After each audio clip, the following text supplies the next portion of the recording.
You've just moved to Paris, everything is great, you've had a croissant, you've had some wine, and your next step is to find your dream Paris apartment. Should be easy, right? The only problem? You keep hearing a no from everyone you reach out to. Every single apartment either seems too shitty or out of budget. You're asked for 30 different documents that you don't have or don't even know what they are. Time is running out and you're worried that you might be sleeping on the street the next week. That's why in this video, I'm gonna share with you how I found my apartment in Paris, the one that I'm sitting in right now, and I'm gonna share with you how you can find your dream Paris apartment as well. So let's just get straight into it. I'm pretty happy with my current apartment in Paris right now. And if you haven't seen my apartment tour video that I uploaded a few weeks ago, you should definitely go check it out. Just like you, I was looking for apartments online without any luck, visiting a lot of places which were not really places I could either move into or like they wouldn't want me. But there was one apartment which I also did not get. But right after seeing the apartment, the guy from the agency asked me if I was interested in having a look in this neighborhood, the one that I'm in right now. And I was like, sure, yeah, why not? I'll have a look. They first sent me photos which looked great. The apartment was in my budget, it was a good size, the location seemed good, everything was great on paper, but I still had to see it in person before I could say like a final yes. And when I saw this place,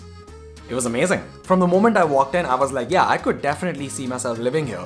And so I said yes then and there. I sent them my documents, and a few days later, I heard a yes from the landlord as well. Boom, that was it. So then I just went to the agency, signed the contract, sent them a wire transfer right there while sitting at the office. And a few days later, I had the keys. All was good. It was a journey. It was a whole process. And I'm gonna share with you exactly how you can do the same. First step is searching for an apartment. There are a few sources online that I can recommend. The first one is SeLoger. That's actually where I found this apartment. I mean, the apartment before this one which got me. Yeah, you know the story. SeLoger is basically an aggregator. Agencies as well as individual landlords, they all post their apartments for rent on this website. What I really like about it is that it's super comprehensive. You can put your location, you can put your budget, you can put all the other different filters that you might want, and you'll find all the places nicely on a map which you can like pick and choose from. Once you found something you like, you can either send them a message from SeLoger itself, or you can even get the phone number of the agency that uploaded it. And my recommendation is that you should do both. Just send them a message through SeLoger, and then also just if you get the number, just call them up directly and ask them about the place. As I mentioned, there's also some individual landlords uploading their apartments on SeLoger,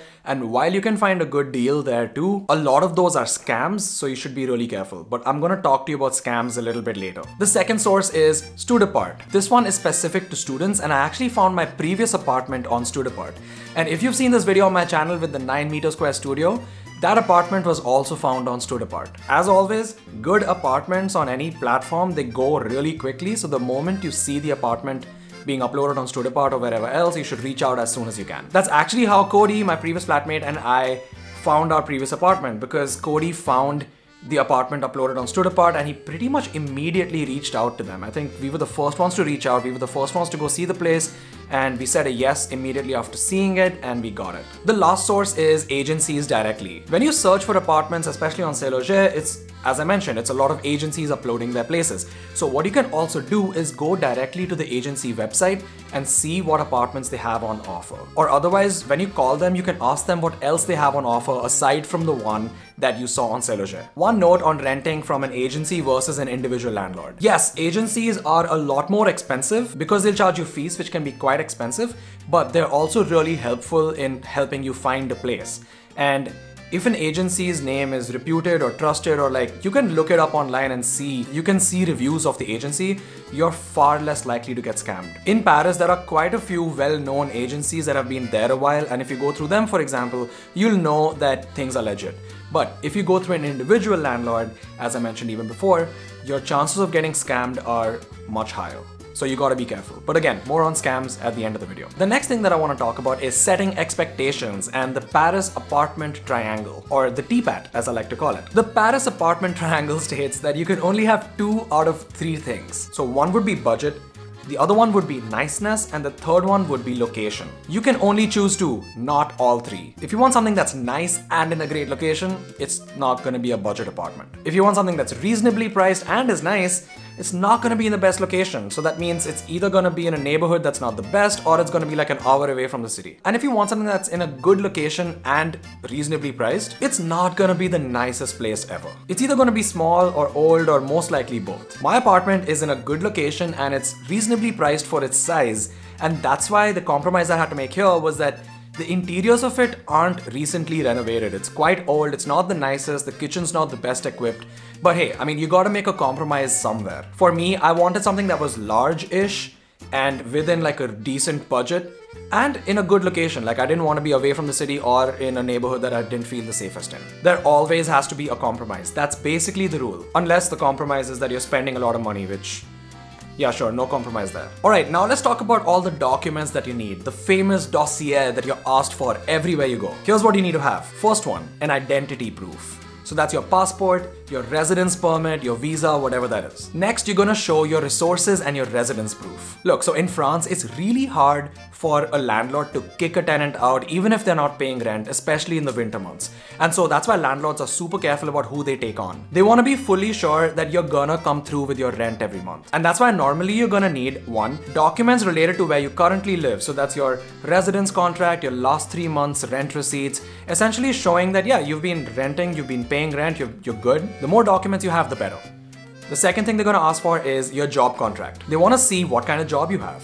Is it a CDI or is it a CDD? Or are you on your trial period? That's the thing that's gonna tell landlords that yeah, you got a job, you can pay. The next thing you're gonna be asked for is your bank account details. That's basically your RIB. That includes your IBAN, your account number, all of that. You're also gonna be asked for your tax returns to kind of show what your income was the last 1 or 2 years, or 3. You're also going to be asked for your last 3 months pay slips to show what your earnings are. Very importantly, your pay slips need to show that you earn more than 3 times the rent of the place. And with how expensive Paris apartments can be, a lot of people are not in that position where they're earning more than 3 times the rent. So in that case, you're also gonna need a French guarantor. This is someone located in France who can vouch for you and who agrees to pay your rent in the event that you're not able to pay for it. So it has to be someone that you're close to because it's a big thing to ask someone. And this is where most international people get stuck because most of us don't have someone so close to us located within France. That's why you have services like Guarant Me, which essentially agree to be your guarantor for a fee.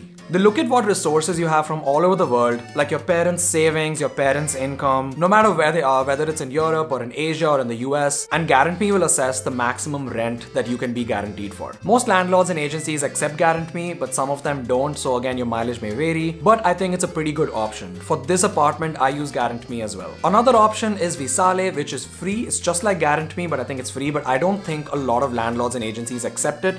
It's not as widely accepted as Guarant Me is, but it's still a good option to consider because it's free. If you are an international student or an international recent graduate, you probably don't have a lot of these documents, particularly if you haven't started your job yet or you just started your job. In that case, you'll also need your school enrollment certificate, you'll need your diploma, if you've already graduated, and you'll need a lot of hope that your landlord is okay with this because a lot of them are not. But very often, if you're an international student and your landlord is a bit open-minded, they will understand that you don't have a French guarantor or a French residence proof or a French job, and they might take a chance on you just due to the fact that you're an international student. That's what happened to me with my previous apartment. The landlord was actually okay with us just submitting our internship contract and our HEC enrollment certificate. That's because they kind of knew that if we're international students, we most likely have the resources to pay for the rent. So yeah, they took a chance on us. But unfortunately, not all landlords are as open-minded as that.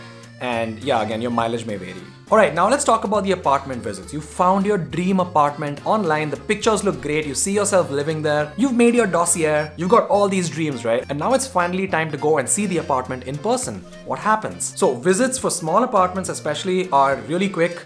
I'm not sure how visits for large apartments are because I've never actually been to one. You meet the person from the agency at the apartment, they show you around, you ask all the questions that you have. A lot of times they're in a hurry because they got 20 other people to show the place to, but sometimes they're really nice too. And at the end of the visit, you gotta make up your mind and submit your dossier, whether it's physically or like by sending them an email. It definitely feels a little bit weird to just like apply for a place after having seen it just once for 5 minutes, but that's pretty much what you gotta do because in Paris, it's a landlord's market. So if you say no to the place or if you take too much time, they're gonna find 20 other people to give the apartment to who would be more than happy to submit their dossier. So you have to be quick. In my experience, there are 2 types of visits. The first one is like you show up and there's 20 people outside.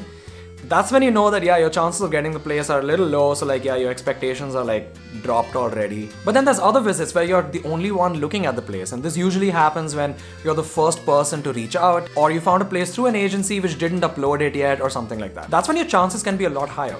So that's why it's important to be quick. Whenever you see an apartment being uploaded, reach out immediately. Either ways, I recommend making up your mind really quickly, and whenever you go see a place, you should be ready to say yes and submit your dossier right then and there, because even if you wait 1 or 2 extra hours, sometimes the place can just go because of that. Landlords definitely don't want to wait because, again, as I said, it's a landlord's market. They've got plenty of people to give the place to. Most people end up visiting tens of places, applying to like 5 or 6 or 7, like a bunch of them, and then choosing from the ones that they get accepted to. The entire process happens really quickly. Like, it actually happens much faster than I expected, but yeah. Alright, so now let's talk about scams. You can see that the apartment hunting process in Paris is not the most straightforward. It involves jumping through a lot of hoops, and as I mentioned, it's a landlord's market. So there's a lot of scams, there's a lot of opportunities for people to take advantage of you. Particularly if you're a foreigner, because you don't understand the language all that well and you don't know what you're getting into, you don't know how it normally happens. So here are a few scams that I've either personally observed or I've heard about. The first one is asking for money before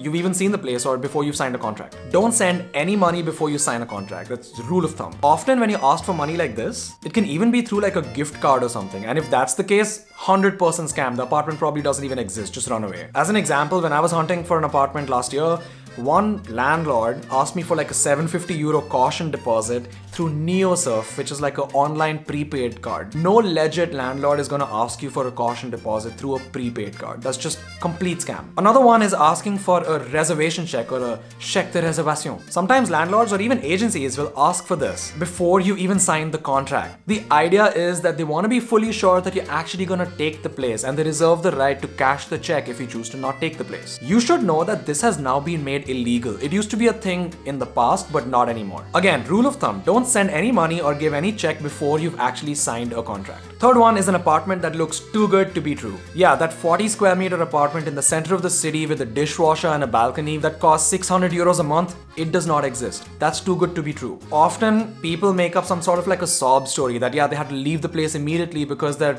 grandmom is ill and they need someone to take care of it, and that's why they're giving it out for like really cheap. Yeah, that's most likely a scam. No one actually does that. It's important for you to have a realistic idea of what apartments within a certain budget and a certain location look like. And you can get this idea by browsing through tons of apartments on SeLoger. You'll just get this idea, like what does an €800 apartment in the center of Paris look like? It's usually small, it's a studio. Or maybe a very small 1-bedroom if you're lucky. Anything above this, it's gotta raise some red flags. Lastly, identity theft. Sometimes even if you're not asked for any money, you shouldn't ideally give your dossier, that's your financial documents or your identity documents, to anyone before you've even seen a place. While this might be okay if it's a trusted or reputed agency that's asking for it and you know that it's part of their process and other people have done the same, but with an individual landlord, it's most likely a scam. Just don't do it. Like, landlords are usually happy to show you a place before they ask you for any documents.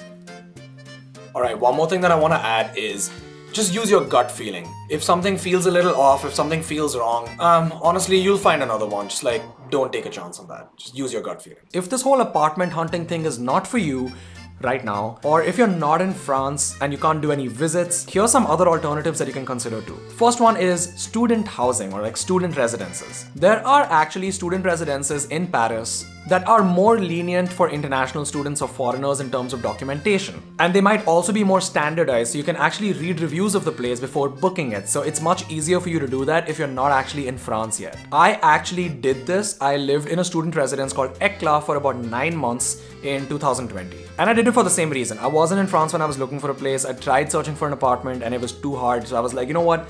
I'm just gonna go to a student residence. Only downside, a lot of these residences are like in the outskirts, so they can be a little far and they're expensive. And you also don't get the whole living in a Parisian apartment experience. But I think it's a great temporary solution for people who are just moving to France. The next one is subletting.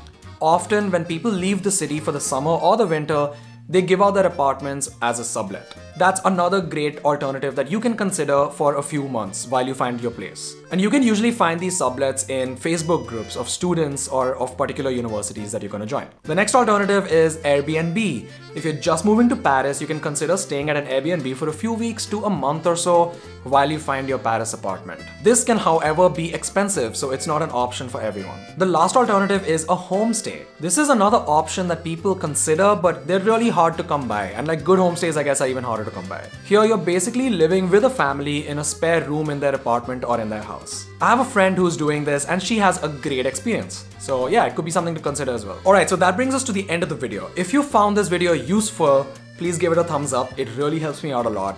You can also consider hitting that subscribe button because I'll be uploading more content about living as a foreigner in Paris every single week. And yeah, alright, see you in the next one.